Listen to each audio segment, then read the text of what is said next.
Todd, I'm so glad you're here. Todd works at Work Wisdom. Todd is a facilitator of our peer growth circle that we're launching in 2026 that's specifically focused on LGBTQ leaders. Absolutely. Such an important community that we're building for 2026. And so Hunter has us really sitting with this idea of compassion, which is one of the Work Wisdom core values.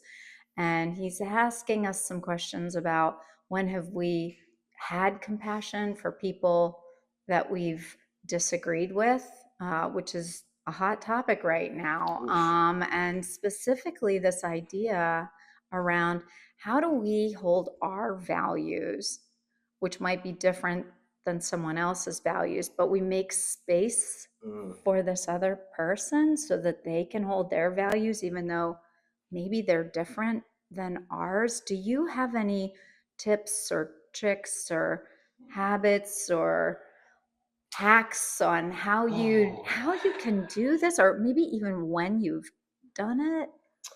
Yeah, so I think I would back up for a second and say, number one, where we are in our current times in society, we don't see it modeled well. Mm-hmm. We don't have people, for the most part, in any sort of public forum, modeling how we used to be able to come together and have civic discourse around Yeah. difference. And I'm always a big believer that multiple things are true at the same time. So what is also true is that for some of these people, their narrative will be, this is not just a philosophical agree to disagree. Like, this is the potential threat of who I am as a person, or services taken away, or safety taken away. And so people are so passionately vested Mm-hmm. because often there is such a personal connection to the issue. Mm-hmm. And so we have to hold both as true Mm-hmm. to effectively be able to even begin a Mm-hmm. dialogue. And I would say, Yeah.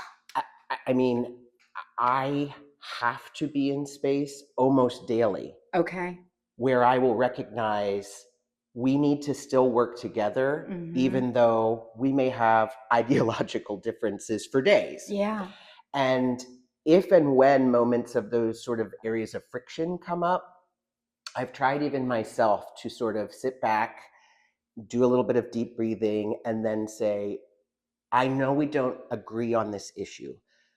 Would you help me in expanding my own understanding by telling me, how do you come to sort of land on the platform, on the rationale, like really help me understand where it is you're coming from. Mm-hmm.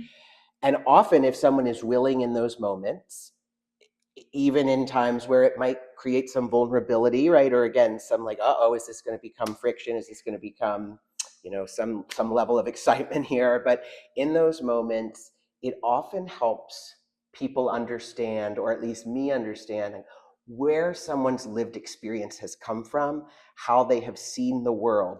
And even if I'm like, that's not right, Yeah. I can step back and say, okay, I'm not going to say we agree. Mm-hmm. I am going to say, I better value understanding how you come to a certain understanding based on these things that you've shared with me. Mm-hmm. And then I love to say, like, may I share with you a little bit about how I personally view this from a different lens, a different lived experience, etc. And what I find is, again, we so rarely get to that moment because we see all this visceral, how you have to set up walls and you have to, protect yourself against anyone who doesn't believe things that you do. And again, recognizing all of the reasons why people need to protect their values.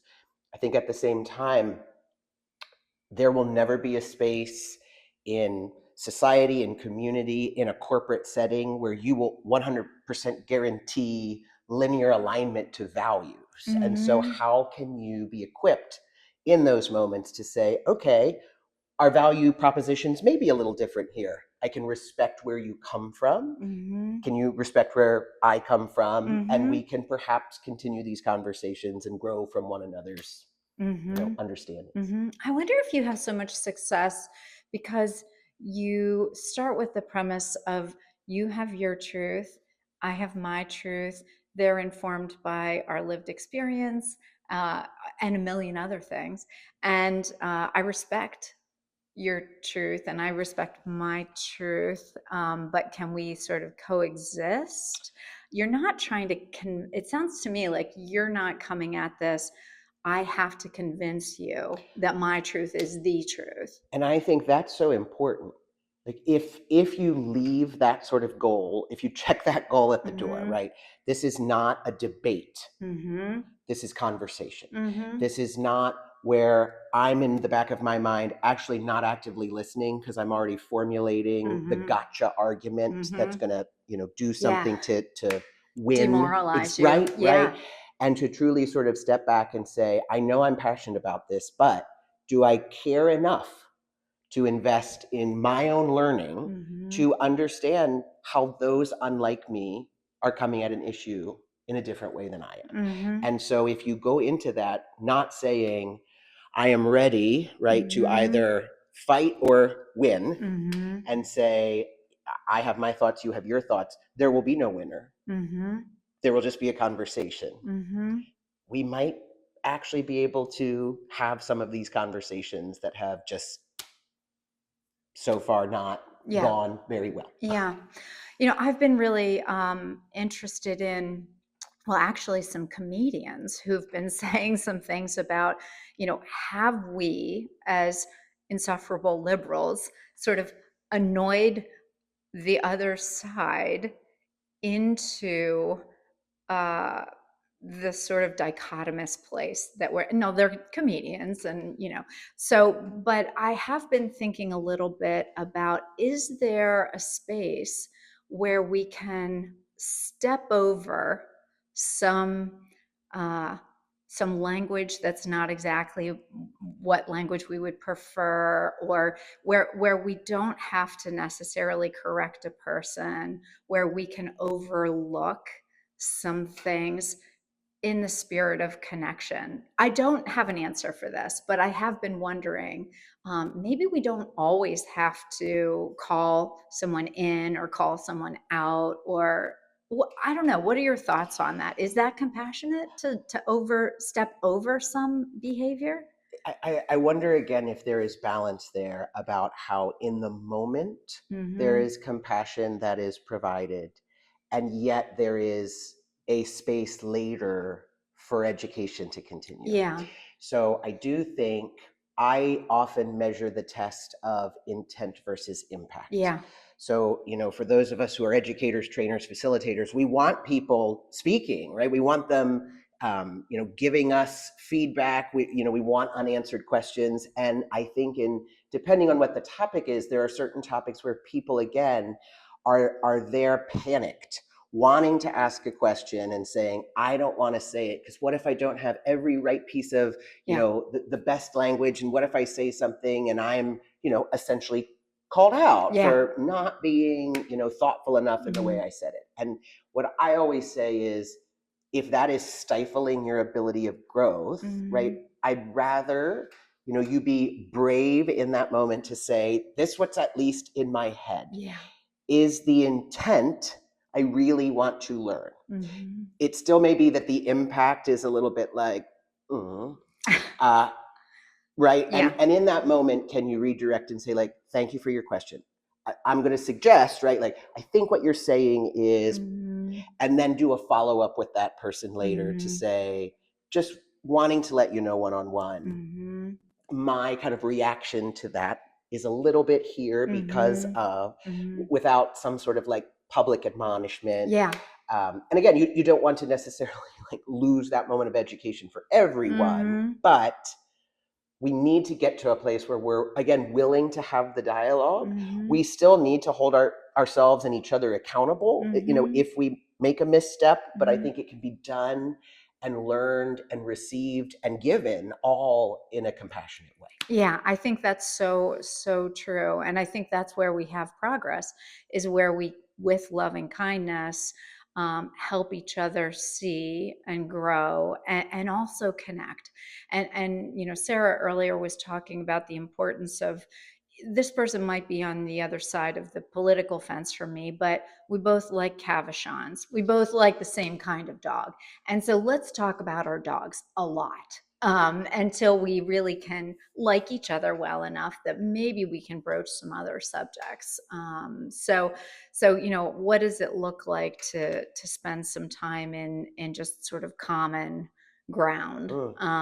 That's humanity, food, dogs, puppies. I don't know. What are your thoughts about that? Do you ever do that? Oh my gosh.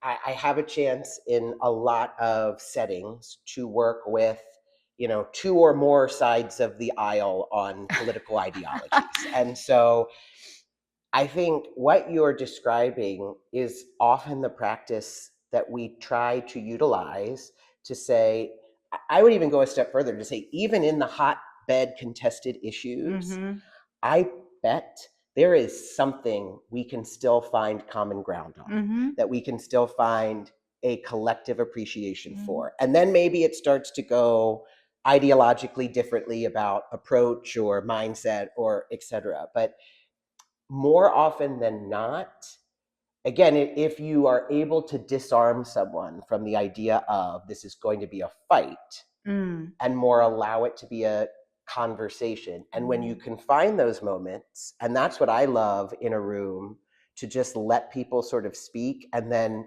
bring it back with like, so what I'm hearing is we have a shared commitment to X. Cavachons. Yes. Italian food. Right, Yes. right. What I'm hearing is we all love Pinot Grigio. Yes. Like wherever we can start. We'll take a bottle. Right? Yeah. And maybe that will help. Yeah. But then that starts to build this idea of human trust, right? Yeah. Like you are actually someone who likes something I do. Maybe it is not fully adversarial anymore. And I just think those moments do help to disarm, and let's face it, like sadly, again, people just seem to be in this mindset of it will be a fight, it will be a fight, it will be a fight. And so how do we help reframe these to just, disarm that from the beginning? Yeah. I part of our practice here is unconditional positive regard for the person sitting across us, because we know that helps a person flourish. Our friend Joey calls it Care Bear beaming, that we beam love at people. Yes. And so I wonder, is that lost on a whole demographic of yes, yes. Probably Hunter doesn't know what Care Bear beaming is. But if you do. Yes, yeah. Look it up. Yeah, Google it. That's right. But this idea of can we still give unconditional positive regard to someone who maybe hates us, and so that is next level, I think, and it's something that we're all working on. But I think it's maybe active love. How do we give active love to someone who might even hate us? So I think that there's a lot to compassion and learning how to tap into compassion right now, and it's not necessarily the most popular of emotions at this moment in time when hate is maybe taking precedent. But I think it's one that we should experiment with even more and see if we can get a little more comfortable with.